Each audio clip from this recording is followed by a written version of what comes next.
Muito boa tarde, sejam bem-vindos ao consultório do Porto Canal. Este é o nosso programa de saúde e digo nosso porque este programa permite aos telespectadores também uma participação direta. Quero que participe, que faça parte deste programa. Aqui na segunda parte tiramos dúvidas com diferentes especialidades a cada dia.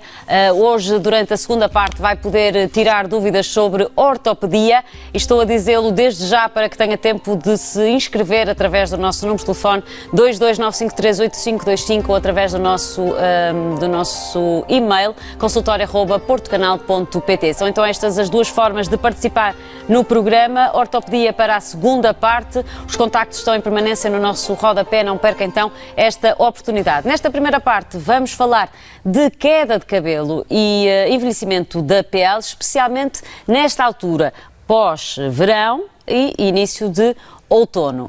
Para nos falar disto, é que a minha convidada está aqui em estúdio comigo, a doutora Filipa Ventura, é dermatologista. Muito bem-vinda, doutora.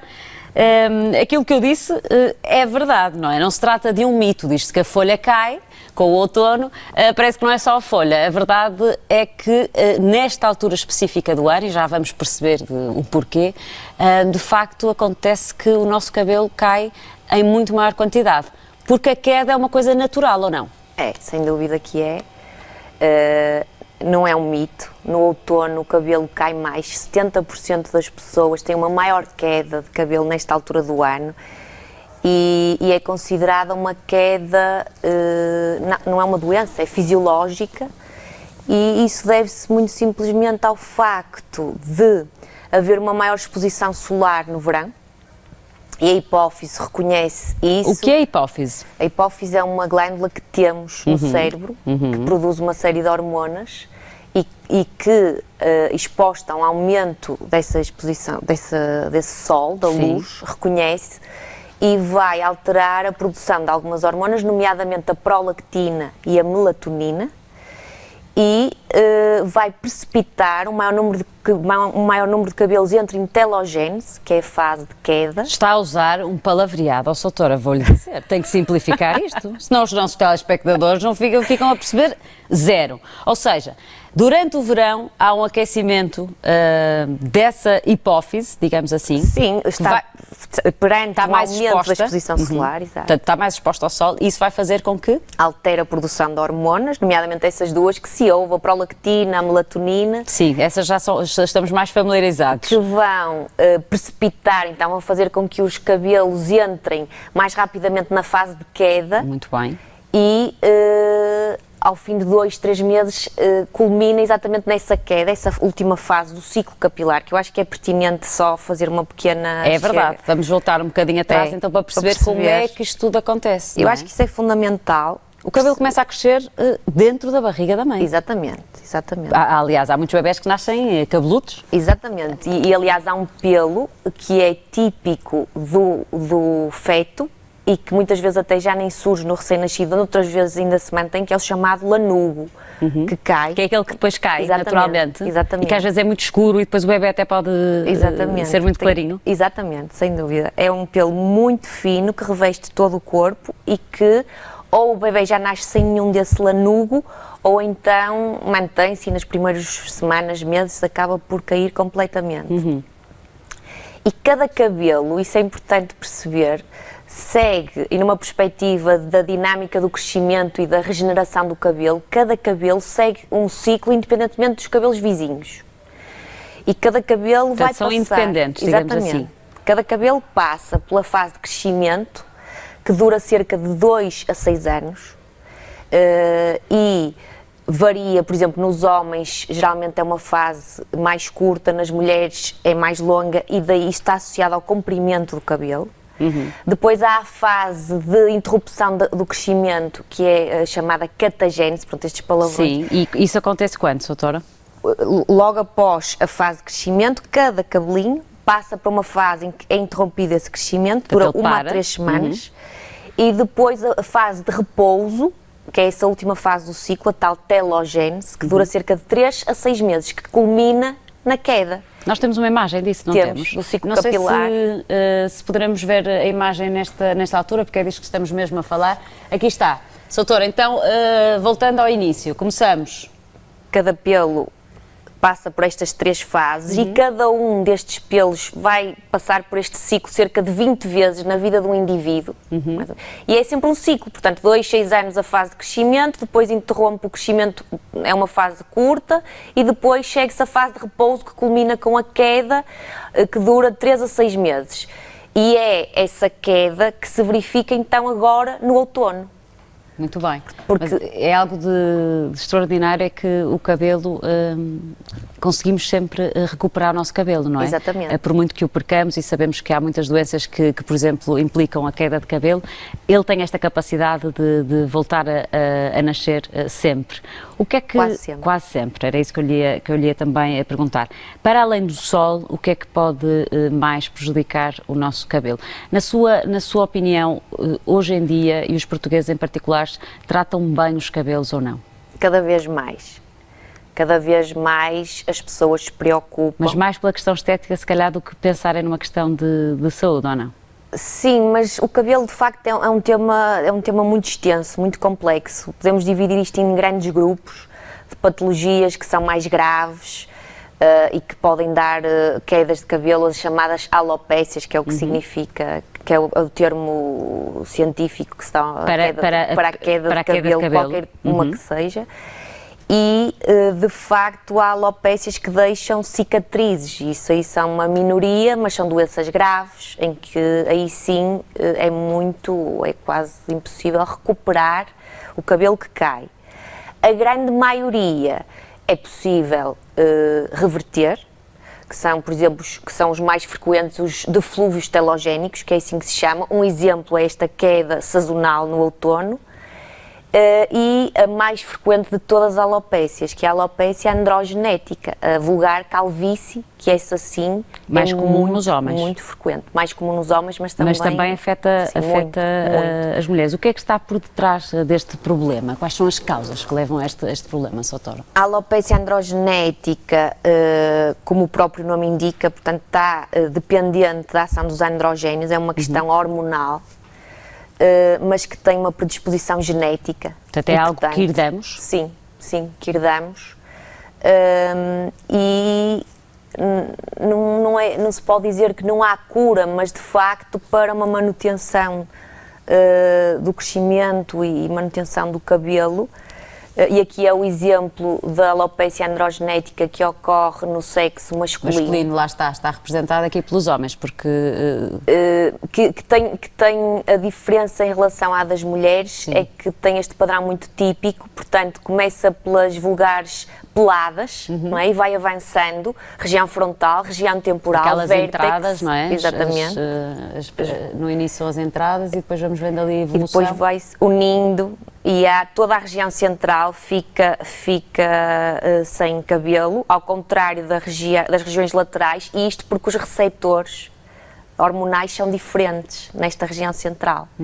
E portanto o cabelo cai nesta região. A imagem a seguir tem o esquema da alopécia androgenética na mulher. Então vamos ver, que é para vermos as diferenças, porque não ocorre da mesma forma, não é? É também na área central, mas tem a característica de poupar esta linha anterior da inserção capilar. Isto tem um impacto muito grande, eu ia dizer principalmente na vida das mulheres, mas se calhar estou a dizer mal. Eu acho que ainda afeta também muito a vida dos homens, não tem, Soutora? Sem dúvida. Tem um impacto social e da vida e da parte psíquica muito, muito significativo. Rouba alguma qualidade de vida aos doentes? Muita. As mulheres, de facto, como se compreende, é uma situação complicada de gerir, querem soluções. Isto acontece mais ou menos em que faixa etária? Ou pode acontecer em que faixas etárias? Quando estamos a falar desta alopécia androgenética, que de facto é que se calhar faz mais sentido falar, que é mais frequente, é a vulgar calvície. Se é dependente da questão hormonal, nós sabemos que é a partir da puberdade, que é um aumento drástico dos androgénios, no caso do homem, e portanto é muitas vezes a partir daí, nós muitas vezes na consulta perguntamos: e quando é que notou que começou a haver uma maior queda de cabelo? E a resposta às vezes é aos 30, mas quando a pessoa responde assim, a queda começou muito antes. Aos 20 e poucos, 18, 20 anos já começa a queda e é aí que se deve atuar. Uhum. Esta queda é suficientemente significativa para se procurar ajuda nesta altura? Sem dúvida. Já é? É. Esta queda... Quer nas mulheres, quer nos homens? Quer nos homens, sim. A alopecia androgenética precisa de uma história clínica, um exame físico detalhado. Há uma série de exames que devem ser realizados, até para ver se há efetivamente alterações nas análises, na parte hormonal. Na maior parte das vezes não há, são os receptores que são mais sensíveis e está tudo bem com o doseamento das hormonas, mas é importante fazer esse estudo. Certo. E depois há uma série de fármacos na mulher. Nesta altura precoce? Exatamente. Que se podem usar? E para esta alopecia em particular, que são a pílula, com as pílulas contraceptivas, que tem o estradiol, e depois associar a outros fármacos antiandrogénicos, faz todo sentido, porque vão bloquear esses receptores dos androgénios. E no homem temos o finasterida, que é o fármaco disponível para melhorar este tipo de Vai problema. apenas adiar o problema ou vai tratar? É sim, há exceções, mas o que se verifica em muitos casos é que se iniciar o tratamento e se não houver outros fatores agravantes, se estiver tudo bem com a parte hormonal, é importante ver a tiroide, é importante ver se não há um síndrome dos ovários poliquísticos, há uma série de Podem coisas haver causas que são um bocadinho mais difíceis de controlar. Certo. Mas, e em particular, por exemplo, aqui no homem, se começar a fazer o finasterida cedo e os tópicos que deve aplicar e fazer os suplementos vitamínicos, que também são importantes porque aumentam efetivamente a espessura do cabelo, geralmente tem um bom prognóstico. Agora, a eficácia só se mantém... Portanto, falamos de prevenção. Sim, e a eficácia só se mantém enquanto dura o tratamento. Assim que se para o tratamento, para essa ação eficaz. Mas o importante portanto, prevenir, ou seja, procurar ajuda, procurar o especialista. Quando se nota uma queda mais acentuada. O que é que vai distinguir esta queda normal, dita normal, do outono, por exemplo, de algo que nos faça pensar que podemos estar a caminhar para uma alopécia? E não é raro, muitas vezes, haver uma sobreposição das duas. De facto, esse tal de flúvio telogénico, que é esta queda sazonal do outono, acontece noutros contextos. Por exemplo, após dietas muito restritivas, no pós-parto, é muito frequente, após períodos prolongados de febre. Há uma série de situações que podem precipitar o próprio stress do dia a dia, o próprio stress, sem dúvida, é importantíssimo. Portanto, aí há um aumento da queda do cabelo. Nós sabemos que há uma queda normal de cerca de 100 cabelos por dia, essa é considerada normal. Se aumenta a queda, claro que é importante fazer uma suplementação oral, eventualmente. Mas conseguimos ter essa noção, doutora, quando nos diz 100 cabelos, nós não contamos os cabelos, obviamente. Sim.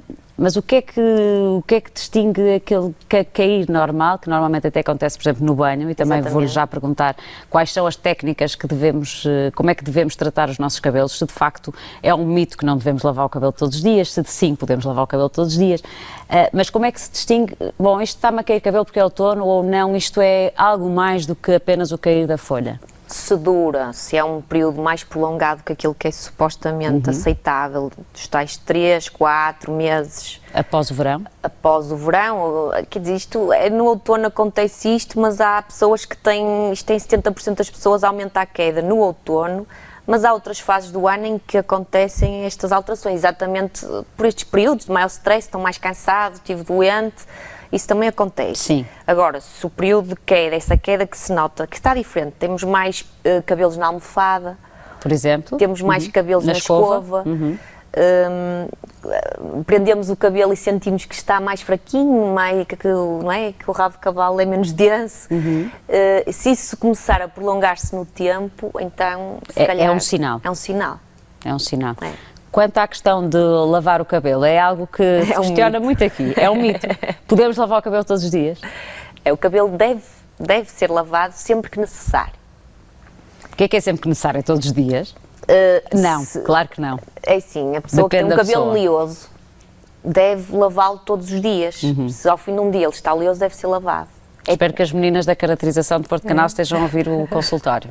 É muito mais prejudicial ter o cabelo sujo, obviamente, do que o lavar, sem dúvida, até porque, e depois há aquela descamação típica que muitas pessoas têm, a vulgar caspa, é importante eliminar essa descamação. O que é caspa, doutora?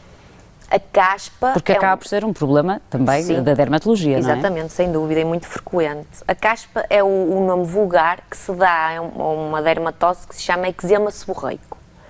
E o eczema seborreico não é mais, é um problema constitucional. No fundo, há pessoas que têm mais tendência do que outras, e muitas vezes até uma tendência que se nota hereditária. Sim. Em que as pessoas têm uma proliferação exagerada de um fungo que coabita, que existe na nossa pele normalmente, existe em todas as peles, e que prolifera mais do que o normal em algumas áreas mais seborreicas, nomeadamente o couro cabeludo, região retroauricular, região pré-esternal.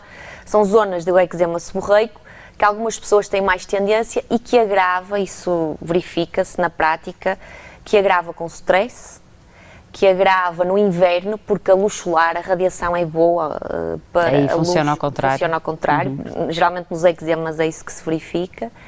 E com algum tipo de alimentos. Muito bem. Isto também, não sei se vou dizer algum disparate, mas a caspa também é mais comum nos homens, não é, doutora? Não diria. Também é muito frequente nas mulheres. É um problema que se vê. Mas consegue resolver-se também facilmente a caspa hoje em dia? Sim, sim. Não está muito convencida. Não se consegue, aquilo porque já não, sei lá, aquela imagem que nós temos das pessoas, que não é uma imagem nada agradável, nem para a própria pessoa, também coloca a pessoa numa situação muito desconfortável, é algo que com a qual não convivemos no dia-a-dia, portanto, alguma coisa deve estar a ser feita. Sim, as pessoas têm mais cuidado, tratam-se. Mas tem a ver com isso? Tem a ver com isso. Tem a ver com isso. Agora, há imensos produtos, desde shampoos, que têm uma série de constituintes que são muito eficazes neste problema. Quando são situações mais graves, temos que correr a outro tipo de fármacos, mas o que se verifica é que isto tem uma evolução ondulante. Há períodos em que a pessoa anda mais estressada, se tem tendência para isso, agrava, mas depois lá se controla e no fundo a pessoa tem que saber o que fazer quando está mal, quando está bem, quando está mais ou menos, que é para ir controlando esse eczema seborreico, que também é muito mau para a queda. Também vai ajudar à queda de cabelo. Sim. Também é um fator que se tem que controlar. Muito bem, portanto são sinais aos quais devemos estar atentos, porque de resto, e como a doutora disse, afetam muitos e muitos portugueses. Sim, sim. Muitos. A queda de cabelo é sem dúvida uma das queixas principais na consulta da dermatologia. Muito bem. Vamos passar ao envelhecimento da pele, um dos fantasmas de todas as mulheres, não é? Mais do que os homens. Dizem que os homens ficam charmosos com as rugas, as mulheres não. É diferente, de facto, a pele da mulher e a pele do homem. Sim. É sempre interessante falar da pele, não é? Porque a pele é o órgão maior que nós temos, exatamente. É aquele que está à vista, não é? Portanto, acaba por ser algo sempre muito interessante de falar. O que é que nos distingue a nós dos homens? Ou a nossa pele da dos homens? Nós temos uma pele mais fina e, portanto, é uma pele que geralmente poderá ter mais tendência para a formação de rugas. O que se verifica é que o envelhecimento da pele tem dois aspectos que temos que considerar. É o envelhecimento cronológico. Portanto, natural. Não podemos fazer nada desse, não podemos fugir. E que tem uma acentuada, portanto, a parte genética tem uma importância extrema. E depois temos aquele envelhecimento que nós ajudamos ao envelhecimento cronológico, nomeadamente o fotoenvelhecimento. O que é o fotoenvelhecimento? O fotoenvelhecimento é aquele envelhecimento que ocorre porque sujeitamos a nossa pele à radiação solar. Lá está, à exposição solar. Sabemos que a exposição solar é muito importante, por um lado, não é? E que é necessária à vida, a vitamina D é muito importante, mas de facto temos que ter, ao mesmo tempo, muitos cuidados. Como é que se deve gerir esta necessidade, por um lado, mas depois todas as complicações que o sol pode ter na nossa pele? E esse tema da vitamina D é um tema muito polémico, nos dias de hoje, muito controverso. Toda a gente fala da vitamina D. De facto, é importante a vitamina D, mas é importante saber que a exposição que nós precisamos para que seja produzida a vitamina D correta é muito pouca. São poucos minutos.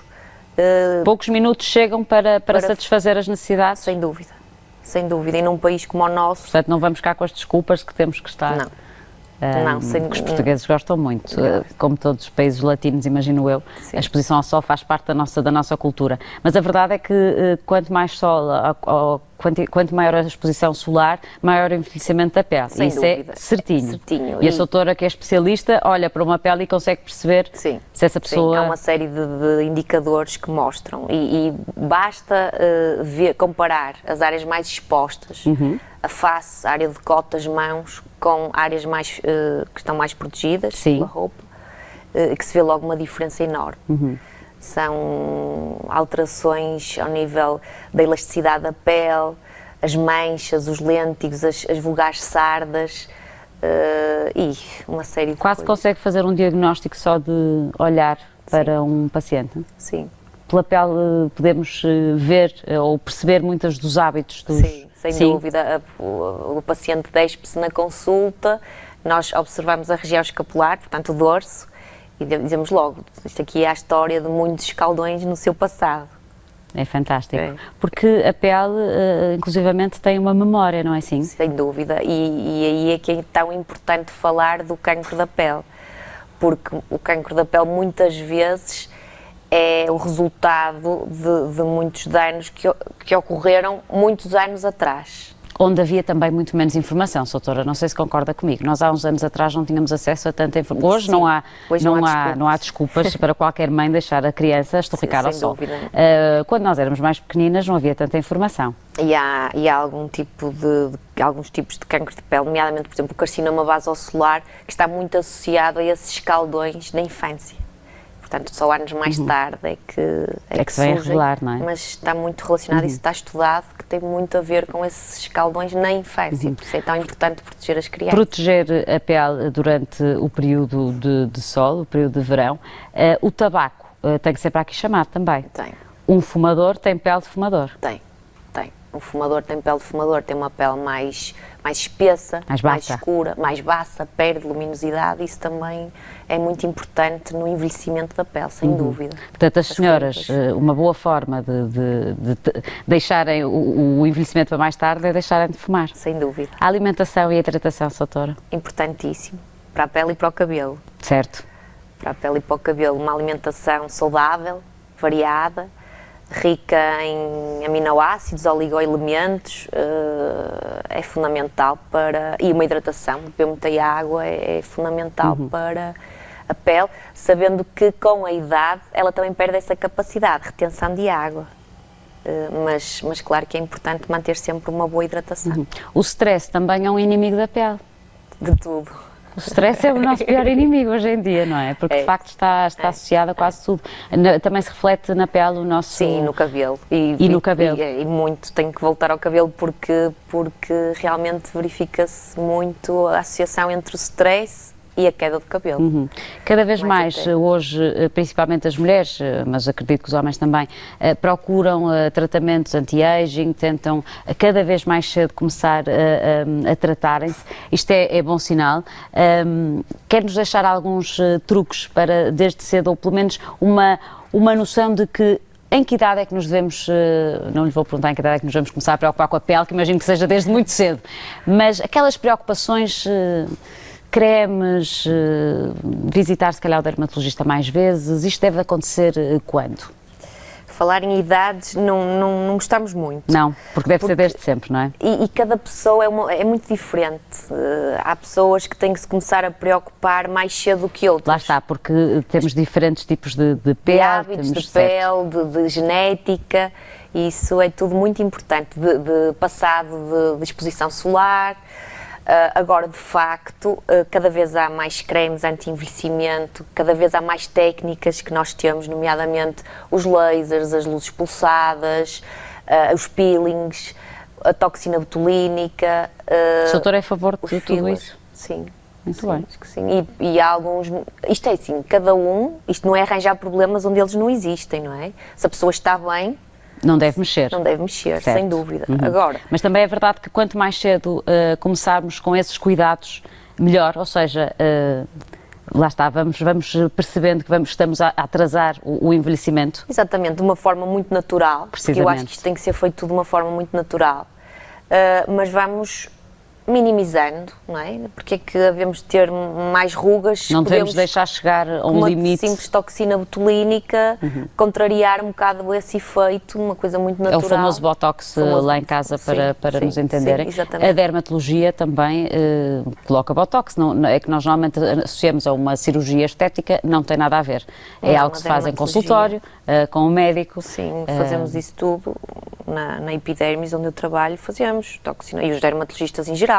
Uns que se dedicam mais à estética farão mais do que outros, mas todos fazem.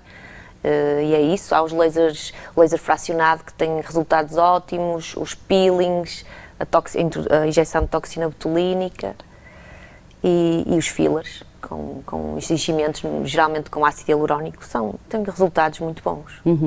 Doutora, vamos ter que terminar esta primeira parte. Foi muito bom conversar consigo. Teríamos muito mais para conversar, com certeza, não é? Este é daqueles assuntos que principalmente as mulheres gostam muito, mas os senhores também são para aqui chamados, obviamente, devem ter os mesmos cuidados, não é, doutora? E todas estas técnicas podem ser aplicadas nos homens, e cada vez mais, não é? Cada vez os nossos homens estão mais vaidosos e, por um lado, ainda bem. Doutora Filipa Ventura, foi um gosto recebê-la aqui no consultório. Muito obrigada pela sua participação. Vamos para um curto intervalo. Daqui a pouco recebo o doutor João Torres, é ortopedista. Nessa altura, as questões são colocadas por si, que está aí em casa a acompanhar o programa. Até já.